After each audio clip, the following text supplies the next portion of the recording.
Buenos días, buenas tardes, buenas noches. De acuerdo en el lugar donde usted se encuentre y a la hora que vea este video. Mi nombre es James Ospina, del Ministerio Shema Sendas Antiguas. Y hoy vamos a estudiar una haftará hermosa. Esta haftará la encontramos en Primera de Samuel, Shmuel Aleph en hebreo, en el capítulo 11, pero para que estemos en contexto, vamos a estudiar desde el capítulo 1. Y dice así: hubo un varón de Ramatayín, de Sofín, del monte de Efraín, que se llamaba Elcana, hijo de Jeroham, hijo de Eliud, hijo de Tohu, hijo de Suf, Efratita. Y tenía él dos esposas. El nombre de una era Hanam y el nombre de la otra Peninam. Y Peninam tenía hijos, mas Hanam no los tenía. ¿Acaso la Torá permite que un hombre tenga más de una esposa? La respuesta es no. Aquí notamos un desorden. Recordemos que desde el principio, desde Génesis, desde la creación, el Todopoderoso siempre dijo que tendríamos una sola esposa. Adán tuvo una sola esposa y nada más. Ese fue el modelo del Todopoderoso desde la creación de la humanidad. Pero como siempre, el hombre hace, lamentablemente, lo que le da la gana. Versículo 3. Y todos los años aquel hombre subía de su ciudad para adorar y, y para ofrecer sacrificios a Yud-Hei Esbaot en Shiloh, donde estaban dos hijos de Elí, Ofni y Pinjas, sacerdotes de Yud-Hei. Y cuando llegaba el día en que el Cana ofrecía sacrificio, daba a Penina, su esposa, a todos sus hijos y a todas sus hijas, a cada uno su parte. Aquí vemos que la Biblia nos está diciendo que la primera en haberse casado era Peniná, porque la Torá nos dice su esposa. Y el versículo 5 nos dice, pero a Haná daba una parte af.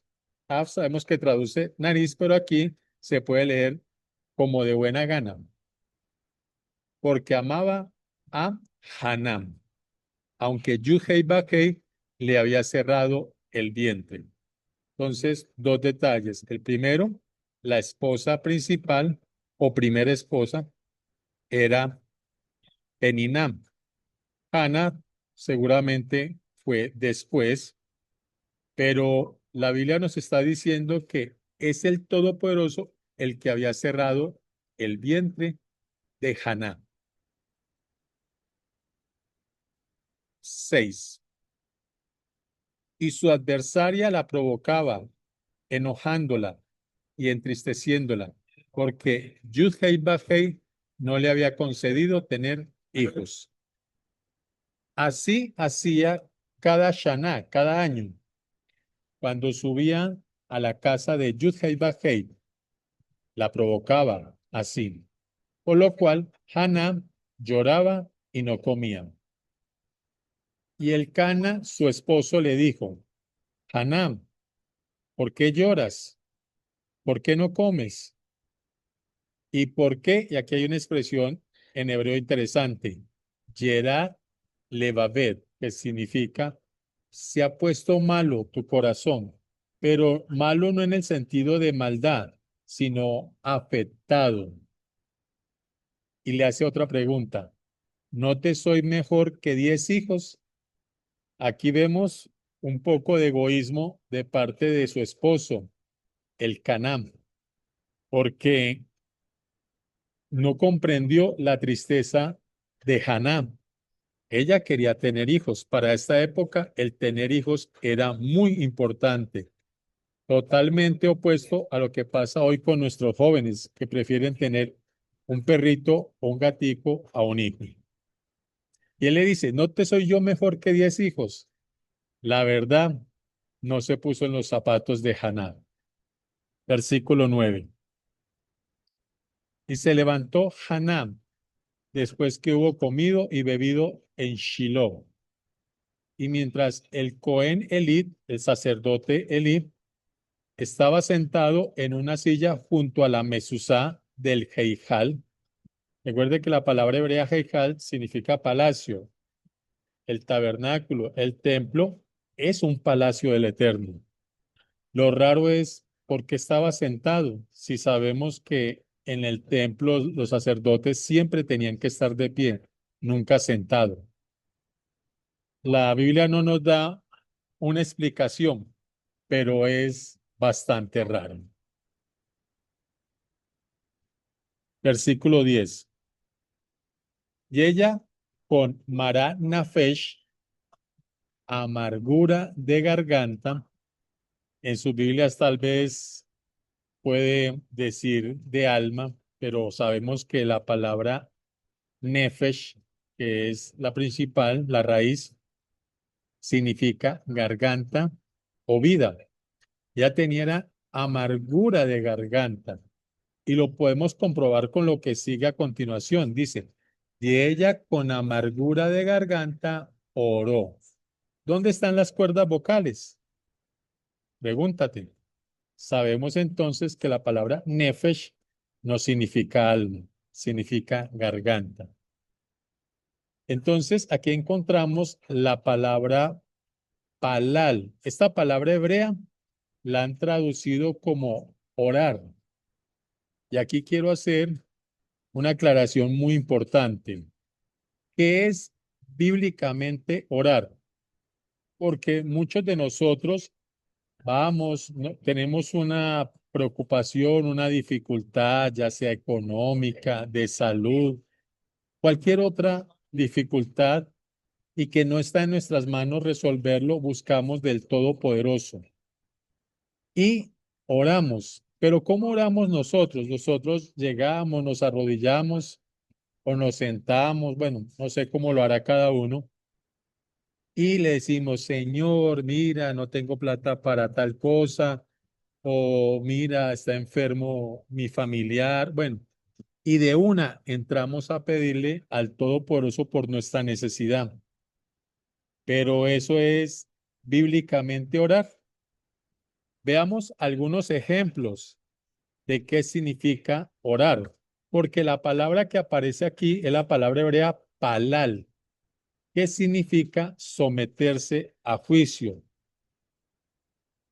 Yo le invito a que usted abra su Biblia, váyase al Salmo 51. Se lo voy a leer en Reina Valera.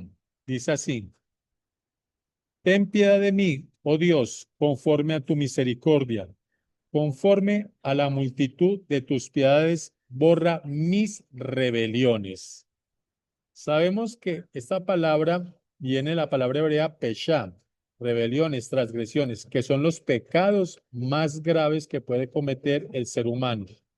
Aquí vemos cómo empieza la oración de David. Él no arranca pidiéndole al Todopoderoso por su necesidad. Él arranca su oración confesándole sus pecados, sus transgresiones. Él se está sometiendo a juicio, palal, delante del Eterno. Y el versículo 2 dice, lávame más y más de mi maldad y límpiame de mi pecado. Él sigue confesando. Aquí la palabra maldad es la palabra hebrea abón, que significa iniquidad. Está mal traducido. Y el versículo 3 dice, porque yo reconozco mis rebeliones y mi pecado está siempre delante de mí. David no arrancó pidiéndole por su necesidad, sino que se sometió a juicio delante del Todopoderoso. Veamos otro ejemplo. Vámonos al libro de Daniel, Daniel 9, a partir del versículo 3. Dice así: Y volví mi rostro a Dios el Señor, buscándole en oración y ruego, en ayuno, cilicio y ceniza. Lloré al Eterno mi Dios e hice confesión. ¿Qué hizo él? Confesión, diciendo: Ahora, Señor, Dios grande, digno de ser temido, que guardas el pacto y la misericordia con los que te aman y guardan tus mandamientos. Hemos pecado, hemos cometido iniquidad, hemos hecho impíamente y hemos sido rebelde y nos hemos apartado de tus mandamientos y de tus ordenanzas. Tanto David como Daniel están confesando todos sus pecados, todas sus iniquidades, todas sus transgresiones. Es lo primero que hace, se están sometiendo a juicio. Y es que cuando nosotros oramos correctamente, nos tenemos que presentar delante del Eterno en juicio. Él es el juez supremo. A él no se le escapa nada, pero él espera de nosotros que seamos honestos en nuestra oración hacia él.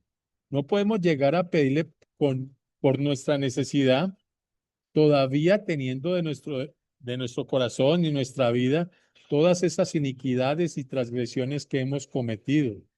Si nosotros no confesamos, no nos sometemos a juicio delante del Todopoderoso, no estamos haciendo nada. Como lo dice el Evangelio, la oración no va a pasar del techo.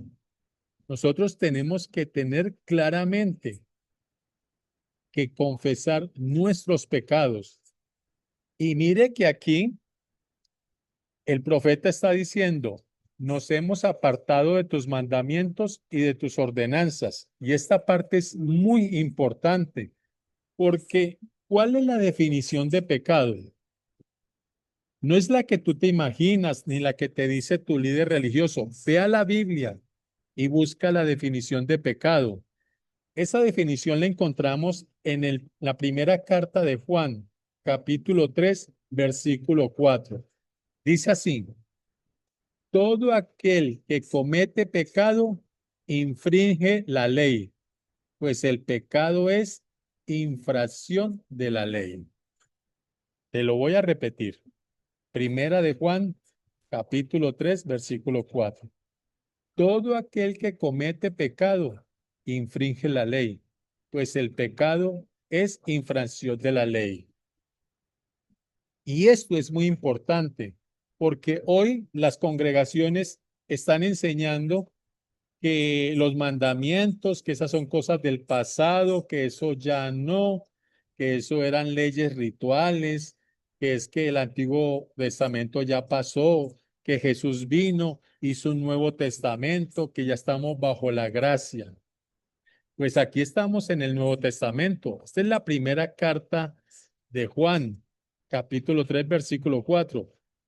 Y Juan, tú no puedes negar que no está bajo la gracia, porque era el discípulo amado del Rey de Reyes y Señor de Señores. Y él, a diferencia de tu líder religioso, te está diciendo que el pecado es infracción de la ley. Y aquí la ley se está refiriendo a los mandamientos del Eterno. Nosotros no podemos arrancar esta página de la Biblia para darle gusto a nuestra carne y a nuestra congregación. Te voy a dar un ejemplo.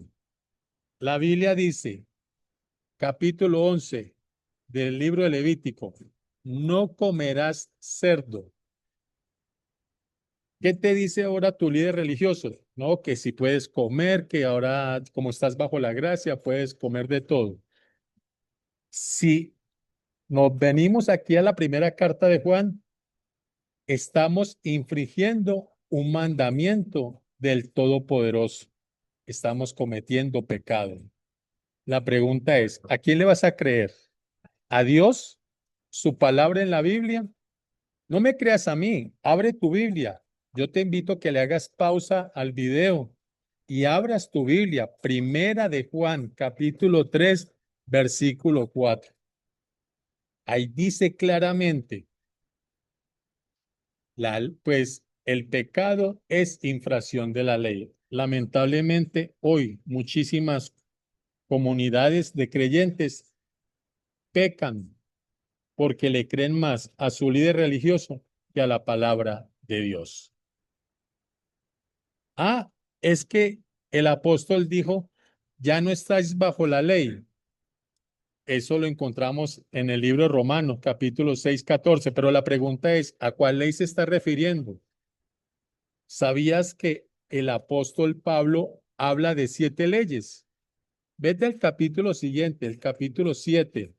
Léelo a partir del 21 y ahí habla de 2 leyes. Y si te vuelves al capítulo 3, versículo 27, ahí habla de otras 2 leyes. ¿Por qué crees tú que está hablando de la ley de Dios si Pablo habla de 7 leyes? Lamentablemente se han apoyado en este versículo para decir, ya no estáis bajo la ley. Si ve, la ley está abolida. Pero ¿cuál ley? No es la ley de Dios. No puede la Biblia contradecirse. Y lo mejor, si te vas a Mateo 5, versículo 17, Jesús dice, no penséis que he venido a abolir la ley. Si Jesucristo te está diciendo, no penséis que he venido a abolir la ley, ¿a quién le vas a creer entonces? ¿A Jesús o le vas a creer a tu congregación? Continuemos. Entonces sabemos que la palabra palal en hebreo, que han traducido como orar, es someterse a juicio delante del Todopoderoso. Yo voy delante del Todopoderoso, confieso todas mis transgresiones, alabo al Todopoderoso y después le expreso mi necesidad, lo que hay en mi corazón. Por eso es que hay una recomendación del Rey de Reyes para cuando nosotros vayamos a orar, porque como vamos a confesar nuestros pecados, nuestras transgresiones, a ninguna persona le interesa cuáles son tus transgresiones. Eso es entre tú y el Creador. Por eso el Mesías lo dejó claro en Mateo 6:6. Dice, mas tú, cuando ores, éntrate a tu aposento y cerrada la puerta, ora, o sea, sométete a juicio a tu Padre que está en secreto. Y tu Padre que ve en lo secreto te recompensará en lo público. Como tenemos que confesar que sea audible, no lo puedes hacer delante de otra persona. Busca un lugar solitario. Busca tu habitación si hay si puedes tener privacidad en tu habitación. O sal a un lugar, a un parque, y allá haz tu confesión. Derrama delante del Eterno, confiesa primero tus pecados, tus transgresiones, alábalo y después expresa la necesidad que tienes en ese momento. Y eso fue lo que hizo Haná. Haná se sometió a juicio delante del Eterno y dice, y lloró tristemente e hizo neder, voto, diciendo, Yudhei Bajei Esbaot, si te dignares a mirar a la aflicción de tu sierva y te acordares de mí, y no te olvidares de tu sierva, sino que dieres a tu sierva simiente de hombre, yo lo dedicaré a Yudhai Bajei todos los días de su vida, y no pasará cuchillo sobre su cabeza. A ti te han enseñado que la oración tiene poder. No, la oración no tiene poder. El que tiene poder es el Todopoderoso. La oración lo que hace es que tú te acercas al juez supremo, te pones en paz con él cuando confiesas tus transgresiones y en la misericordia, en la sedecá del Eterno, él escucha tu oración y te puede conceder lo que estás tú pidiendo. Pero la oración no tiene poder. El que tiene el poder es el Eterno. La oración lo que mide es el grado de sinceridad entre tú y el Todopoderoso. Versículo 12. Mientras ella, Palel, oraba largamente delante de Yudhei Elí, el sacerdote, Shomer et Pirhat, que significa estaba vigilando los labios de ella. Esto es una expresión idiomática. ¿Qué significa? Significa que Elí estaba escuchando lo que Haná estaba confesando delante del juez. Y como lo hizo correctamente, o sea, audiblemente, lo que hizo Eli fue como protegerla, porque le dijo, mujer, ¿qué estás diciendo? Seguramente era algo grave. La Biblia no nos dice qué era, ni nos interesa qué era, porque ni a Dios, ni a ti, ni a mí nos interesa el chisme, pero era algo muy grave.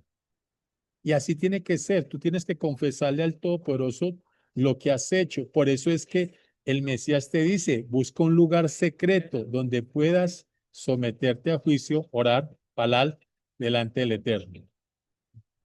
Versículo 13. Pero Haná hablaba contra su corazón y solamente se movían sus labios y su voz no se entendía. Esa es otra expresión idiomática. O sea, las cosas que decía no parecían tener coherencia. Y Elí la tuvo por ebria. Entonces le dijo Elí, ¿hasta cuándo estarás ebria? Aparta tu vino de sobre de ti. Y Haná le respondió diciendo, no, mi amo, yo soy una mujer difícil de rúa, o sea, una mujer difícil de ánimo. Tal vez en su Biblia dice espíritu, pero ahí dice rúa, ánimo. Derramando nafshi, mi garganta. De pronto en tu Biblia dice derramando mi alma. No, ella estaba confesando lo que había hecho. Las cuerdas vocales están en la garganta. Esto nos comprueba que la palabra nefesh significa garganta y no alma como mal lo han traducido. Entonces ella dice, yo estoy derramando mi garganta, estoy confesándolo todo delante de Yud-Hei Baj-Hei. Ella lo estaba haciendo bien. Lo que pasa es que no estaba en un lugar solitario. Versículo 16. No tengas a tu sierva por una Bat Belillal. ¿Qué significa esta expresión? Si la traducimos literalmente, Bat Belillal significa hija de Belial. ¿Pero qué es Belial? Belial significa sin ley. Y esto es importante. Ella le dijo, no, yo no soy una hija sin ley. Pero ¿quién es el sin ley? Sabemos que en la Biblia al que se le llama sin ley es a Satanás. Entonces, ella dijo, yo no soy una hija de Satanás. Y esto es algo importante porque el sin ley es Satanás. Por eso yo les pregunto a aquellos que dicen que la ley está abolida, que ya no estamos bajo la ley, ¿no se han convertido en hombres y mujeres sin ley? Continuemos. Porque de la abundancia de mi palabrería, es decir, de mi enojo, he hablado hasta hoy. Ana no solamente confesó sus faltas, sino que se desahogó delante del Todopoderoso. Antes de buscar un psicólogo, haz el ejercicio con tu Padre que está en los cielos. Elí respondió y dijo, Ejile Shalom, o sea, vete en paz. Bet Elohei Israel, Yiten el Shelatek. Y el Dios de Israel te otorgue la petición. Amén, amén. Aquí vemos, y más adelante nos va a contar la palabra de Dios que el Eterno le concedió a Haná el hijo que tanto anhelaba y que ella le cumplió al Todopoderoso porque se lo dijo que se lo iba a consagrar a él. Ese hijo es Samuel, uno de los profetas más grandes que tuvo Israel en su tiempo. Recuerde que estamos viendo que hay un hogar desordenado, no estaba bajo lo que Dios dictaminó, que un hombre solo tenía que tener una mujer. Ahí habían dos esposas, pero en medio del desorden, el Todopoderoso trajo a la vida, porque es que aquí vemos que Samuel literalmente es obra del Todopoderoso. Recuerda que la Biblia nos dijo, versículos anteriores, que el mismo Eterno había cerrado el vientre de Haná. Y aquí el Eterno abre el vientre de Haná, ella puede concebir. Vino Samuel dentro de una familia que estaba en desorden y dentro de una comunidad, porque si no lo sabes, y te invito a leer la palabra, Elí y sus hijos tenían un desorden. O sea, los hijos que eran sacerdotes se acostaban con las mujeres que querían. O sea, era abominable lo que estaba pasando. Vemos que el Todopoderoso, en medio del desorden, trae a un hombre para darle orden, no solamente a su pueblo, sino también a las familias. A ti, el Eterno te llamó desde el desorden de la comunidad donde tú estabas para mostrarle a cada uno de ustedes su camino, su Torá, sus mandamientos, sus leyes y el Evangelio. Te ha dado orden, pero no solamente para ti mismo o para ti misma, sino para que tú lleves ese orden a ese amigo, a ese familiar, a esa comunidad que hoy dice que la ley está abolida, que andan sin ley. Acuérdate, sin ley es Belial, Satanás. Lleva el orden, a eso te llamó. Así como el Todopoderoso trajo a la vida a Samuel, a Shmuel, sobrenaturalmente, te aseguro que a ti te ha traído a la vida sobrenaturalmente. Y te llamó a su tiempo. A Shmuel lo llamó desde que nació. A ti te pudo haber llamado a los 20 años, a los 50 años, a los 70 años, pero te llamó. Eres un escogido del Eterno. Tu nacimiento pudo haber sido en el desorden, pero fue en la voluntad del Todopoderoso. Amén. Amén. Ahora sí vayamos al capítulo 11, que es la Haftará del día de hoy. Vamos a mirar, me pareció muy importante leer este capítulo número 1. La Haftará empieza en el 11:11 y dice así: Aconteció que al día siguiente dispuso Shaul al pueblo en tres compañías y entraron en el campamento en la mañana e hirieron a los amonitas hasta que el día calentó. Estamos hablando cerca del mediodía. Es una expresión idiomática. Y los que quedaron fueron dispersos, de tal manera que no quedaron dos de ellos juntos. Estamos, ¿qué nos está describiendo la Torá? De una guerra donde el Eterno le dio la victoria al rey Saúl. Versículo 12. El pueblo entonces dijo a Shmuel, Samuel, ¿quiénes son los que decían ha de reinar Shaul sobre nosotros? Denos esos hombres y los mataremos. Nos está hablando acerca de personas que no estaban de acuerdo con el rey Saúl. Versículo 13. Y Shaul dijo, no morirá hoy ninguno, porque hoy Yudhei Bajei ha Shua despejado en Israel. Vemos en este momento la grandeza del corazón de Saúl. No buscó venganza, vio la victoria del Todopoderoso y en vez de buscar venganza contra los pocos enemigos que tenía, les hizo un perdón. Versículo 14. Mas Shmuel, Samuel, dijo al pueblo, vengan, vamos a Gilgal para que renovemos allí el Malhut, el reino. Y fue todo el pueblo a Gilgal. Declararon allí a Shaul por rey delante de Yudhei en Gilgal. Y sacrificaron allí ofrendas de Shalom, paz, delante de Yudhei y se alegraron mucho allí, Shaul y todos los de Israel. Capítulo 12. Dijo Shmuel a todo Israel: He aquí, yo he escuchado su voz en todo cuanto me han dicho, y les he puesto rey. ¿Quién fue el que pidió rey? El pueblo. Recordemos que la Biblia nos dice que el rey de Israel es y siempre será el Todopoderoso. Pero lamentablemente el pueblo quiso un rey humano.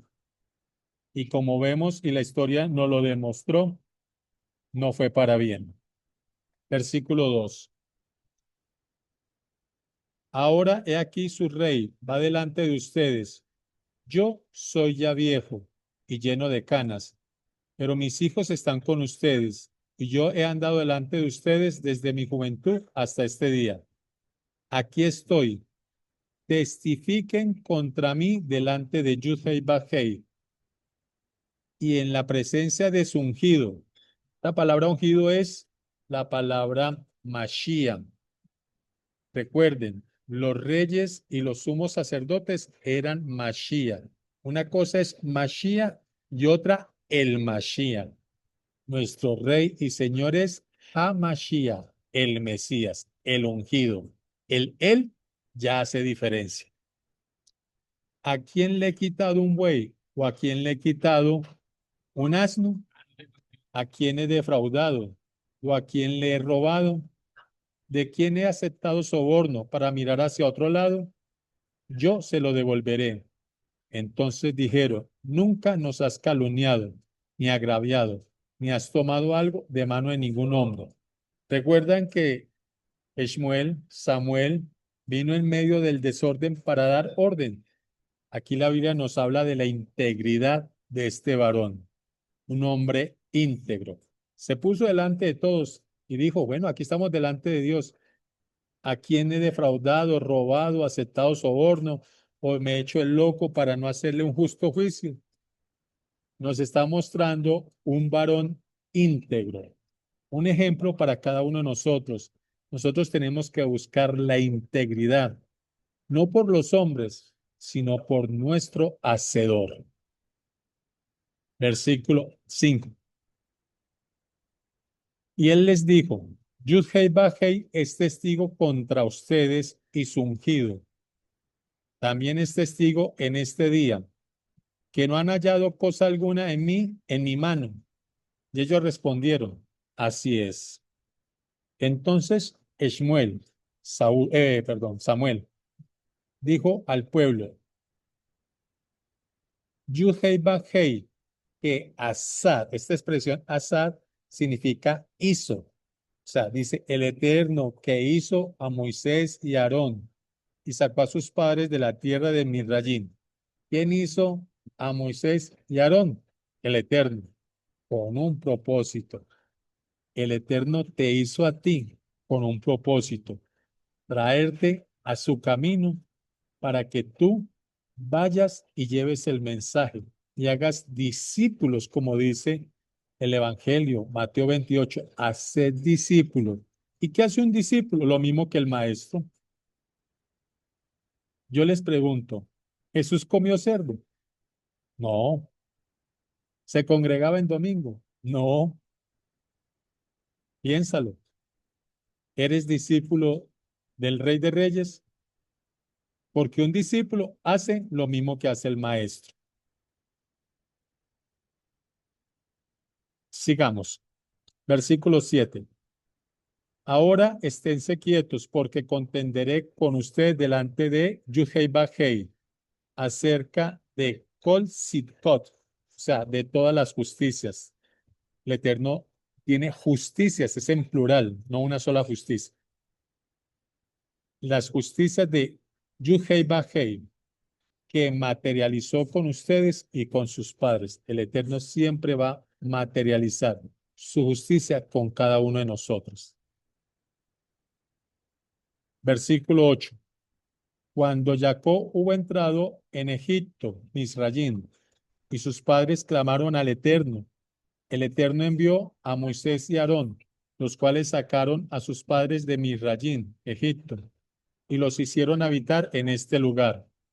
Y olvidaron a Yuhei-Bajei, su Elohim, y él los vendió en manos de Sísera, jefe del ejército de Hazor. ¿Se acuerda que el libro de Jueces nos habla de esto? Que la gente hacía lo que le daba la gana y aparte de eso agregaba a lo malo más cosas malas. ¿Qué hizo el Eterno, el Todopoderoso? Los entregaba en manos de los filisteos. Y sigue diciendo, en manos de Sísera, jefe del ejército de Hazor, y en manos de los Pelistín, los filisteos, y en manos del rey de Moab, los cuales les hicieron guerra. Y ellos clamaron a Yudhei Bajei y dijeron, hemos pecado porque hemos dejado a Yudhei Bajei.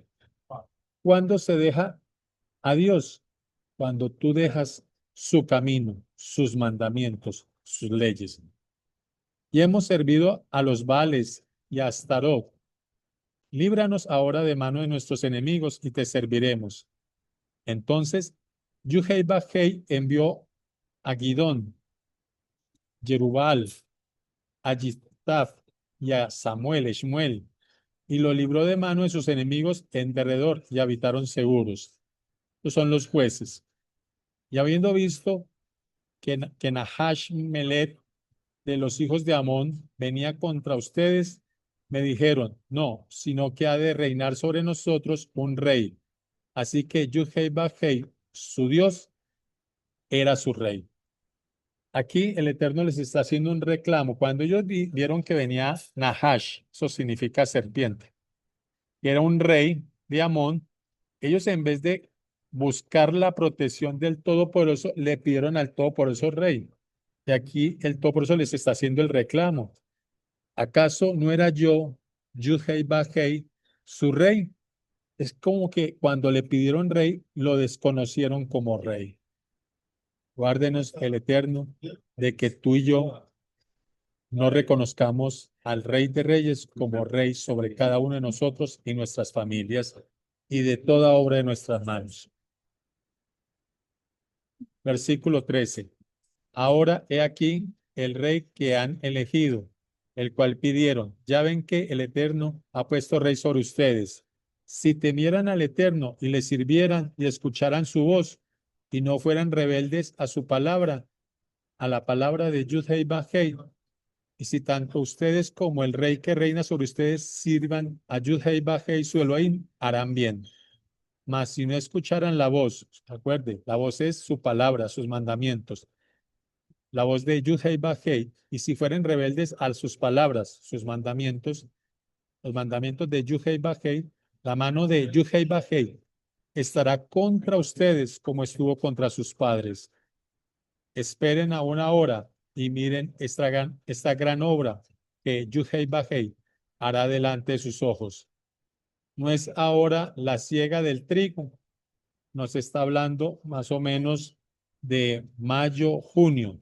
Es interesante porque el Eterno siempre habla en un lenguaje agrícola y los creyentes, como no conocen el ciclo agrícola, no se imaginan la revelación porque el Eterno nos está diciendo en qué meses del año está pasando cada evento. Sabemos que la siega del trigo es para la fiesta de Shavuot, que es entre mayo y principio de junio. Y sigue diciendo así, yo clamaré a Yudhei Bajei, y él dará truenos y lluvias para que conozcan y vean que es grande su maldad. ¿La maldad de quién? Del pueblo. Que han hecho ante los ojos de Yudhei Bajei al pedir rey para ustedes. El profeta les vuelve a recordar la gravedad del pedido y aún así el Eterno se los dio para que ellos se dieran cuenta que se habían equivocado. En el futuro vendrá nuevamente a reinar sobre nosotros el Rey de Reyes y Señor de Señores. Y no pediremos un rey porque ese es nuestro único rey. Amén. Amén. Y Shmuel, Samuel, clamó al Eterno y el Eterno dio truenos y lluvias aquel día. Y todo el pueblo tuvo gran temor del Eterno y de Samuel. Entonces dijo todo el pueblo a Samuel, ruega por tus siervos al Eterno tu Elohim, para que no muramos, porque a todos nuestros pecados hemos añadido este mal de pedir rey para nosotros. Reconocieron el error, pero no cambiaron, se sostuvieron en el error. Y Shmuel respondió al pueblo, no teman, ustedes han hecho todo este mal, pero con todo eso no se aparten en pos de Yudhei Bajei, sino servirle con todo su corazón. No se aparten en pos de vanidades que no aprovechan ni libran, porque son vanidades. Pues Yudhei Bajei no abandonará su pueblo por su gran nombre. Amén. Porque Yudhei Bajei ha querido hacerlos pueblo suyo.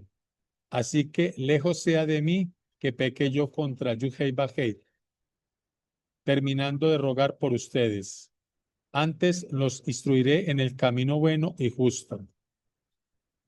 Solamente teman a Yudhei Bajei y sírvanles de verdad en Emet, con todo su corazón, pues consideren cuán grandes cosas ha hecho por ustedes. Mas si perseveran en hacer mal, o sea, en apartarse de la ley de Dios, ustedes y su rey perecerán. Y esta es la haftará del día de hoy. Espero de corazón que el Eterno les haya hablado a cada uno de ustedes, no solamente a sus oídos, sino a vuestro corazón. El Eterno les bendiga grandemente.